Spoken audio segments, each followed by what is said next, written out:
오늘 말씀은 야고보서 2장 14절에서 18절 말씀입니다. 내 형제들아, 만일 사람이 믿음이 있노라 하고 행함이 없으면 무슨 유익이 있으리요? 그 믿음이 능히 자기를 구원하겠느냐? 만일 형제나 자매가 헐벗고 일용할 양식이 없는데 너희 중에 누구든지 그에게 이르되 평안히 가라, 덥게 하라, 배부르게 하라 하며 그 몸에 쓸 것을 주지 아니하면 무슨 유익이 있으리요? 이와 같이 행함이 없는 믿음은 그 자체가 죽은 것이라. 어떤 사람은 말하기를 너는 믿음이 있고 나는 행함이 있으니 행함이 없는 내 믿음을 내게 보이라. 나는 행함으로 내 믿음을 내게 보이리라 하리라. 아멘. 비폭력으로 인도의 독립을 이룬 마하트마 간디가 있습니다. 이 마하트마 간디를 추종하는 사람이 어느 날 이 간디를 찾아왔어요. 찾아와서 이런 이야기를 합니다. 선생님, 내 아들이 자꾸 설탕물을 마시는 그런 버릇을 갖고 있는데 선생님, 우리 아들 설탕물 좀 못 먹게 좀 따끔하게 이야기 좀 해달라는 거죠. 그러니까 간디가 자신의 추종자에게 이렇게 말합니다. 그래요? 그러면 보름 후에 오세요. 그러니까 이 추종했던 이 사람이 아니 지금 이 아들한테 한마디 따끔하게 해주시면 되는데 보름 후에까지 이상하죠? 그렇잖아요? 굳이 보름 후에 왜 오라 그러냐고. 그랬더니 간디가 이렇게 얘기합니다. 사실은 저도 설탕물을 마십니다.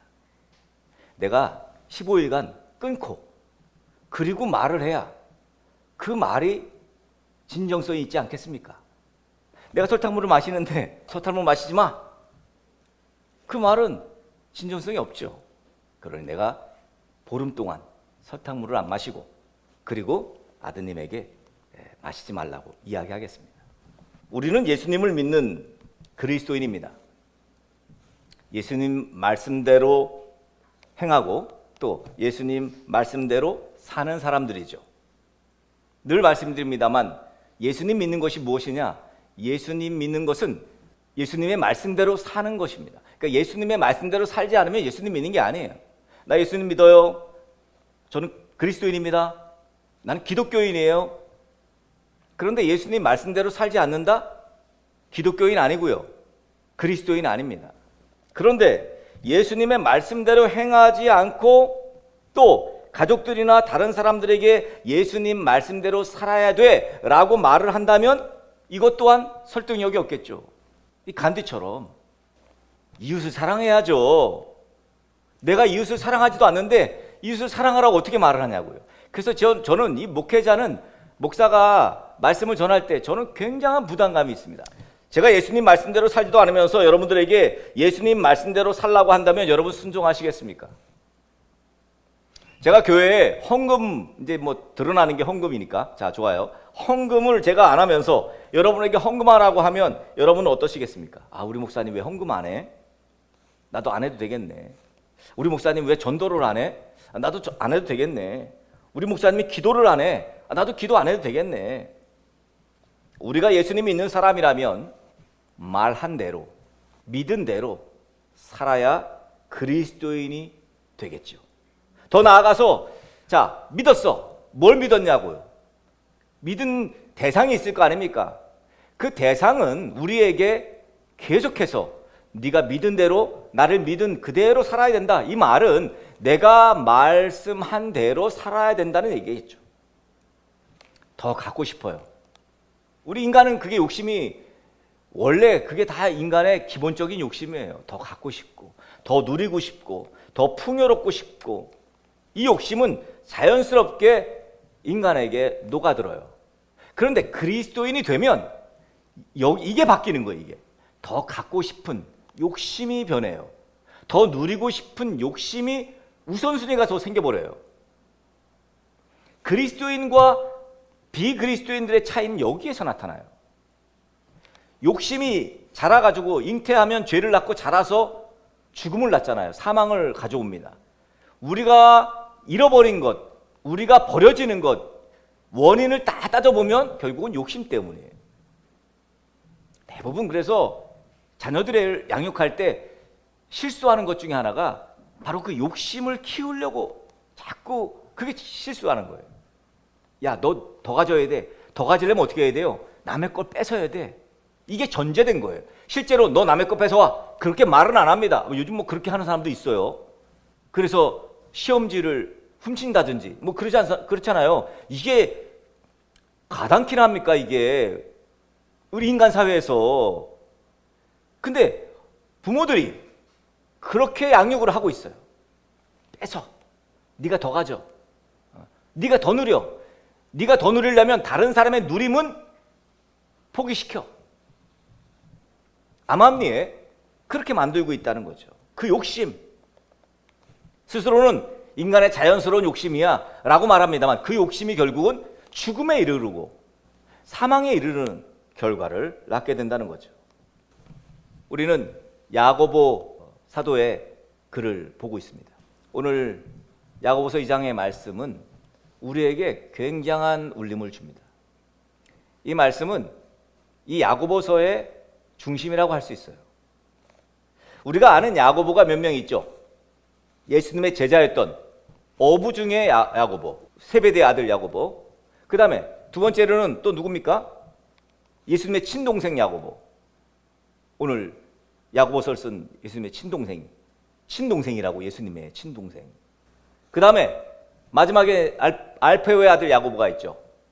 역시 예수님의 제자 중에 한 사람인데 이 알페오의 아들 야고보는 일명 작은 야고보라고 불립니다. 굉장히 이렇게 성격도 샤이하고 이렇게 뭐 그렇게 두드러지게 드러낸 사람은 아닙니다. 오늘 우리가 보고 있는 이 야고보요. 예수님의 친동생 야고보. 예수님의 친동생이니까 좀 남달랐겠죠? 네, 남달랐어요. 예수님을 그리스도로 믿지 않았어요. 요한복음 우리가 7장에 가면 이런 말씀이 있습니다. 형제들까지도 예수를 믿지 아니함이러라. 예수님의 동생들이 예수님을 그리스도로 믿지 않았어요. 자, 그런데 예수님이 십자가에 죽으시고 난 다음에 부활하신 예수님을 야고보가 만나요. 그 이후부터 야고보에게 놀라운 변화가 일어납니다. 자, 사도행전 1장 14절에 가니까 예수의 어머니 마리아와 예수의 아우들과 더불어 마음을 같이하여 오로지 기도에 힘쓰니라 그랬어요. 예수님의 부활을 증언한 고린도전서 15장에 가면 예수님의 부활하신 다음에 만난 사람들을 순서대로 이렇게 나열하고 있어요. 사도 바울이. 거기에 이렇게 써 있어요. 먼저 게바에게 보이시고 그 다음 12 제자에게, 그 다음 500여 형제에게, 그 후에 야고보, 그 다음 모든 사도들, 맨 나중에 스스로 만삭되지 못하여 난 자 같은 바울 스스로 자기에게 나타나셨다고 그렇게 말씀합니다. 야고보에게도 나타났다고 고린도서 15장에는 말씀하고 있어요. 그러니까 여기 예수님의 동생 야고보는 부활하신 예수님을 만나고 난 다음에 변화되었을 것입니다. 사도 바울처럼. 야고보는 처음부터 예수님 믿었던 사람이 아니에요. 그러니까 예수님의 공생애 30세 시작해서 돌아가신 게 33세니까 예수님 돌아가시고 난 다음에 부활하신 예수님 만났을 테니까 야고보는 약 한 30살 정도, 31살, 32살 정도에, 그러니까 사실은 부활하신 예수님을 만나야 돼요. 이 말은 다시 말하면 우리는 예수님의 부활을 믿게 되어야 합니다. 그 예수님의 부활을 믿는 단계까지 가야 돼요. 야고보는 예루살렘 교회가 가장 어려웠을 시기, 박해를 막 받죠. 왜냐하면 마가다락방에 성령 충만히 받고 예수님 부활하시고 승천하신 걸 다 보죠. 그러고 난 다음에 예루살렘 교회가 형성됩니다. 예루살렘 교회에, 왜냐하면 예수님 부활하신 예수님 만난 사람들, 500의 형제들, 막 또 하늘로 올려가신 걸 직접 본 사람들, 이런 사람들이 다 야 예수님은 그리스도였어. 맞아, 예수님이 바로 메시아였어. 막 그래가지고 우리 모여서 예수님 말씀하신 대로 성령을 기다리고 성령 충만해지고, 그리고 성령 충만해서 예수님이 그리스도라는 사실을 많은 사람들에게 막 전하게 되니까 이 사람들이 교회를 형성합니다. 그래서 예루살렘 교회가 형성됐어요. 그런데 예루살렘 교회에 형성돼서 예수가 그리스도라고 예수가 메시아라고 막 선포하는 사람들을 핍박하는 무리가 생겼죠. 그렇게 지금은 로마 시대니까.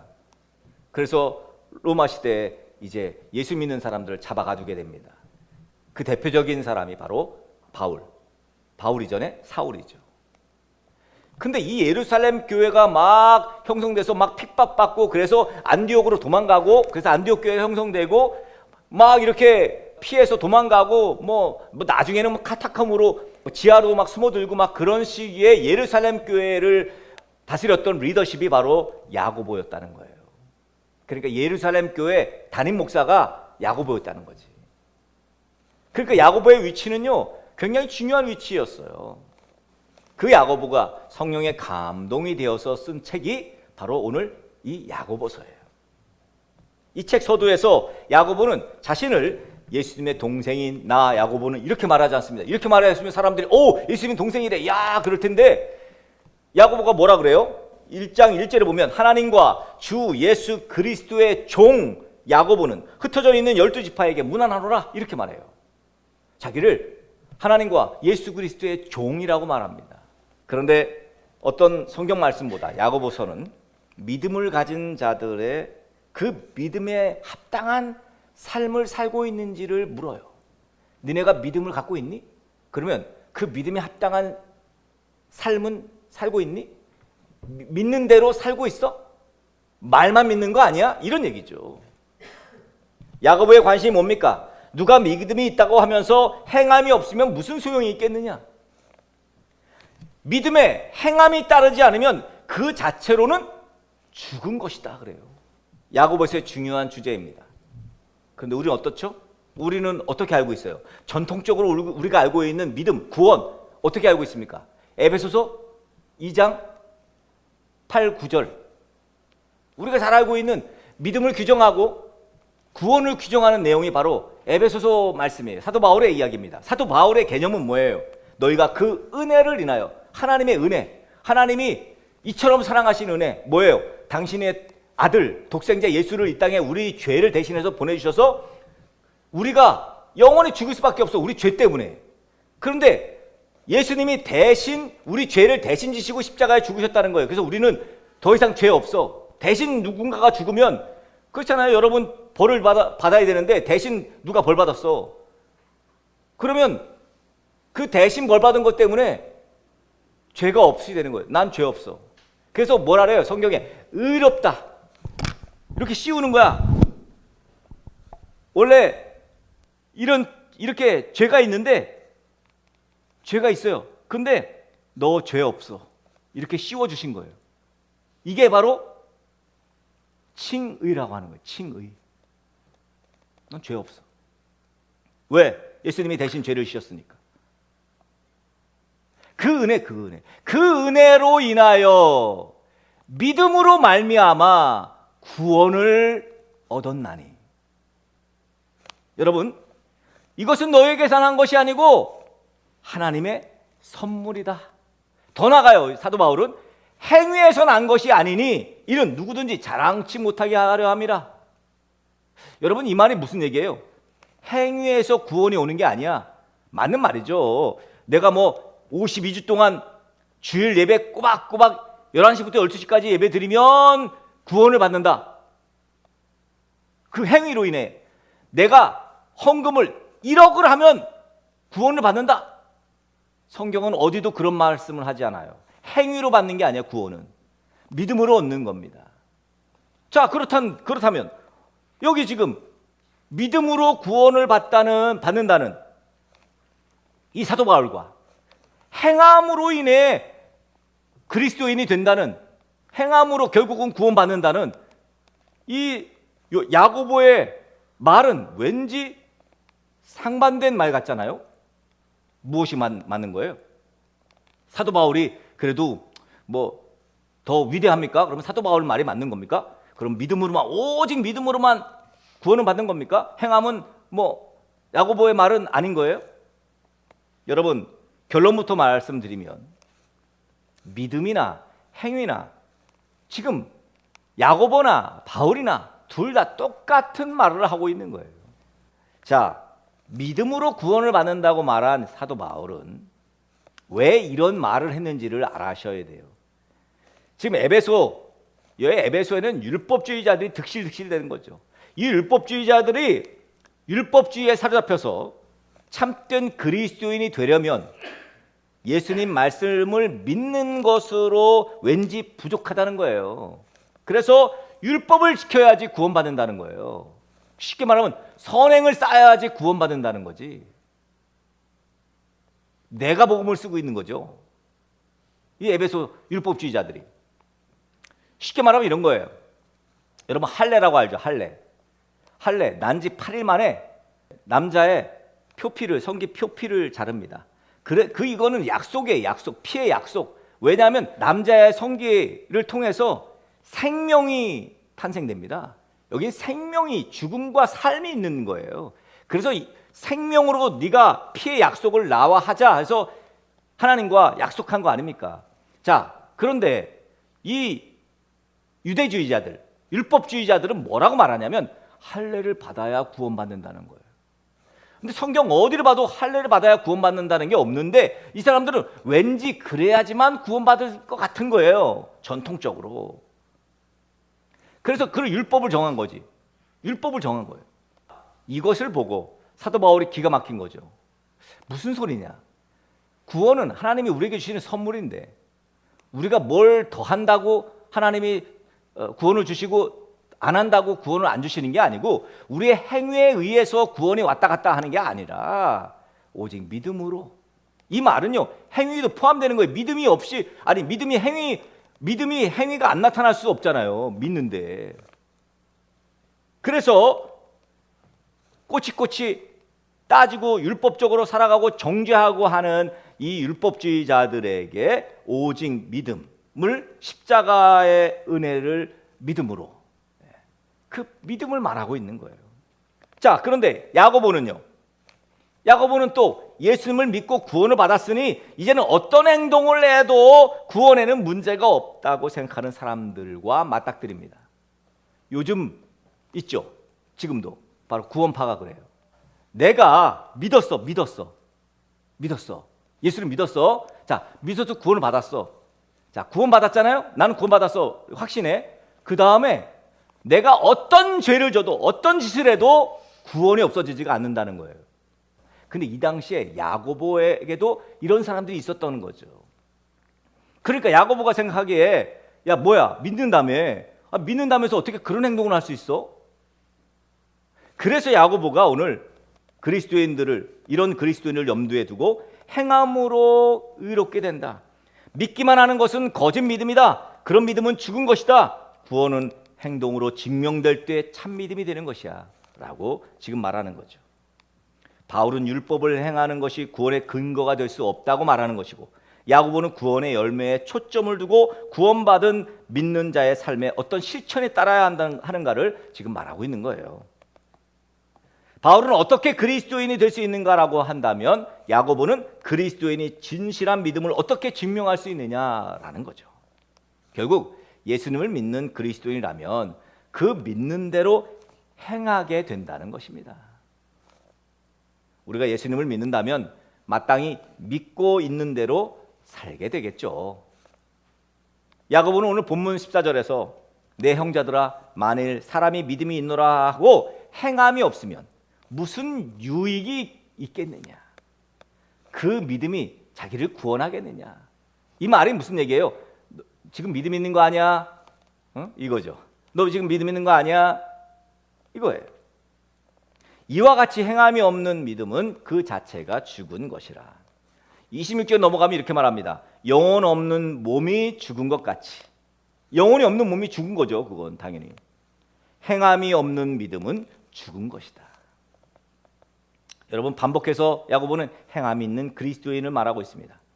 오늘 본문에 그 구체적인 예가 나와요. 15절 16절이죠. 뭐라래요? 형제나 자매가 헐벗고 일용할 양식이 없는데 그저 말하기를 평안히 가라, 좀 덥게 하라, 배부르게 하라 고 말하며 도움을 주지 아니하는 것은 있을 수 없다. 여러분 그렇겠죠.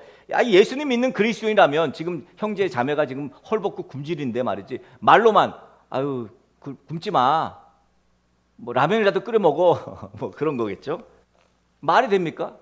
자기가 헐벗고 굶주리면 데려가서 먹을 걸 주고 그리고 입을 걸 줘야 맞죠. 이게 그리스도인이라는 것입니다. 이게 예수님 믿는 사람이라는 거예요. 말만 하지 말라는 거지. 헐벗고 굶주린 사람이 주변에 있겠죠.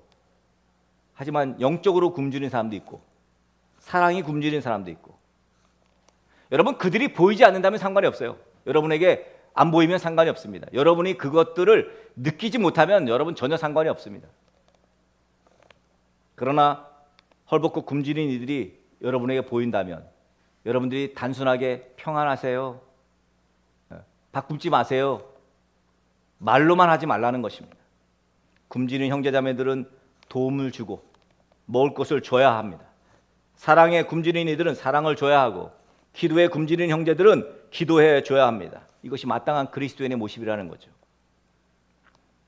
사실 예수님 믿는 그리스도인이라면 당연히 되겠죠. 이렇게 되겠지. 어떻게 나 몰라라 합니까? 예수님 안 믿는 사람들도 그렇게 합니다.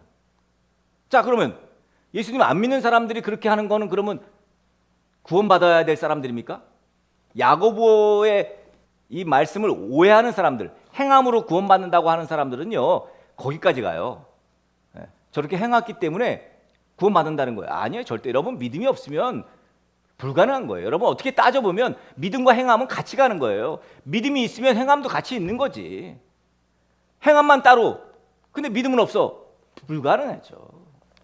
참된 믿음은 여러분 말만 하지 않습니다. 진짜 믿음은 행동도 따라 하겠죠. 예수님께서 마태복음 7장 21절에 이렇게 말씀합니다. 나더러 주여 주여 하는 자마다 다 천국에 들어갈 것이 아니오 다만 하늘에 계신 내 아버지의 뜻대로 행하는 자라야 들어가리라. 예수님 믿는 믿음은 예수님 말씀대로 사는 것이라고 늘 말씀드렸습니다. 예수님을 믿는 믿음이 있다면 예수님의 마음을 가지고 있겠죠. 예수님이 긍휼히 여기는 그 마음, 예수님이 얼마나 불쌍히 여겼어요. 가난한 사람들 얼마나 긍휼히 여겼습니까? 그리고 긍휼히 여기고 끝났어요?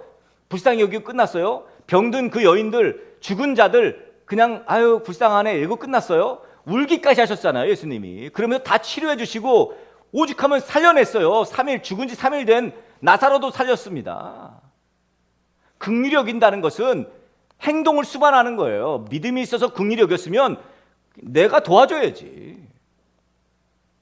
근데 이 그리스도인들의 스스로 자칭 그리스도인이라고 하면서 문제가 되는 건 뭡니까? 도와주고 싶어요. 긍휼히 여기는 마음까지는 있어. 근데 왜 갈등하는 거죠? 이익 때문에 갈등하는 거예요. 내가 여기서 이 사람을 긍휼히 여기고 난 다음에 이 사람을 도와주면 내 재정적 손실이 온다는 거예요. 내 시간적 손실이 온다는 거예요. 근데 절대로 그리스도인들은 그걸 따지지 않습니다. 손실을 보는 거예요. 뭐보다 더 그 손실을 보는 것보다 하나님의 뜻대로 사는 것이 더 기쁘고 더 감사하기 때문에 좀 이상한 사람들이죠. 예수 안 믿는 사람들이 보기에는 이상합니다. 그런데 이거를 뭐 내가 굳이 그렇게 산다기보다도 삶이 그렇게 사라지는 거예요. 가난하고 어려운 사람이 있으면 내가 도움을 줘야 되고 그냥 마땅히 그렇게 가는 거지, 자연스럽게 되는 거예요. 그래서 여러분 신앙은 되는 거예요. 하나님의 은혜대로 그냥 되는 거지 억지로 그걸 계획하고 아 내가 이렇게 10을 주면 하나님이 나한테 100을 줄 거야 이렇게 불가능합니다. 믿음도 있어야 하지만 믿음의 실천이 따라와야 합니다. 여기서 우리가 생각해야 될 문제가 있습니다. 믿음이 있는데 실천이 없는 사람들, 그런데 실천은 있는데 믿음이 없는 사람들. 어떤 사람은 말하기를 너는 믿음이 있고 나는 행함이 있으니 행함이 없는 내 믿음을 내게 보이라. 나는 행함으로 내 믿음을 내게 보이리라 하리라. 여러분 어떤가요? 여러분은 어떤 쪽에 가까우신가요? 근데 분명한 것은 믿음이라는 것은 말로 믿는 거 그걸 믿음이라고 하지 않습니다. 예수님 믿는 믿음은 당연히 예수님의 마음을 실천하게 되겠죠. 실천하고 싶은 열망이 막 생기죠. 유불리를 따진다든지 내 이익을 따지는 그런 계산적인 믿음은 아닐 것입니다. 결론적으로 보면 믿음과 행함을 구분하는 것은 잘못된 것입니다. 우리가 아까 살펴보았지만 사도 바울과 야고보 사도는 믿음과 행함을 따로 생각하지 않았다는 거예요. 믿음과 실천을 하나로 본 거예요. 우리의 이분법적인 사고방식을 버려야 돼요. 여러분, 그래서 믿음은 명사가 아니잖아요. 믿음이라는 건 동사예요.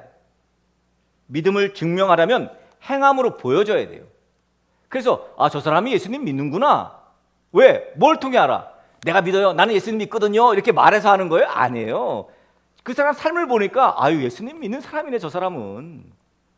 어떻게 저렇게 나는 못해, 난 못해. 이런 얘기 들어보셨죠? 난 저렇게 못할 것 같아. 저 사람 예수님 믿는 사람이구나. 어떻게 저렇게 가지고 있는 거 다 주지? 그래서 초대교회가 그랬잖아요.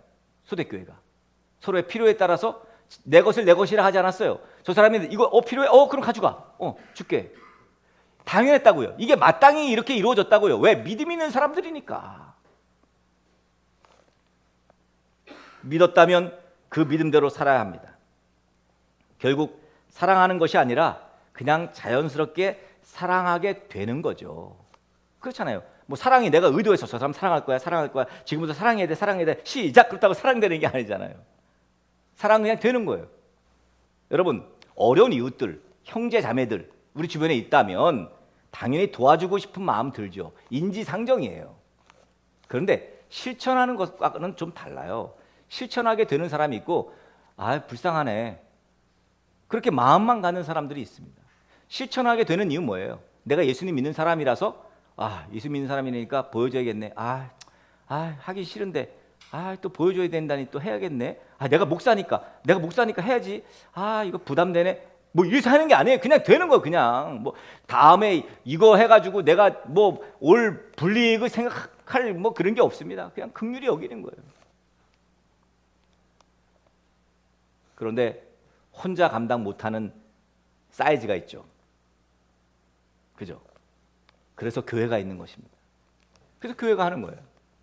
우리 교회가 힘들고 어려운 이웃들에게 예수님 믿는 공동체로서 마땅히 도움을 줄 수 있어야 합니다. 교회는 그러한 공동체예요. 하나님이 교회를 세우신 목적 가운데 바로 그런 목적이 있어요. 존 웨슬리도 그래서 영국의 그 가난한 자들, 정말 그 석탄, 탄광, 그 불쌍한 사람들을 위해서 예수 복음을 그들에게 선포한 거예요. 귀족들 왜 없겠어요? 지금도 영국 귀족들 뭐 대단하지 않습니까? 그런 사람들에게 복음을 전할 수도 있었겠죠. 하지만 존 웨슬리는 그렇게 하지 않았습니다. 왜? 하나님이 주시는 긍휼한 마음이 그들에게 있었거든요. 우린 모두 오늘 야고보의 말에 결단해야 합니다. 내가 믿은 대로 행하고 있는지, 내가 진짜 믿는 대로 살고 있는지 돌아봐야 됩니다. 믿기는 하는데 행하지 않는다면 믿는 것이 아닌 것입니다. 부디 성령께서 여러분 가운데 주시는 은혜들을, 말씀들을 버리지 마시고 예수님 믿는 사람답게 그렇게 실천하는, 행동하는 그리스도인들이 다 되시기를 우리 구원자 되신 예수 그리스도의 이름으로 간절히 축복합니다.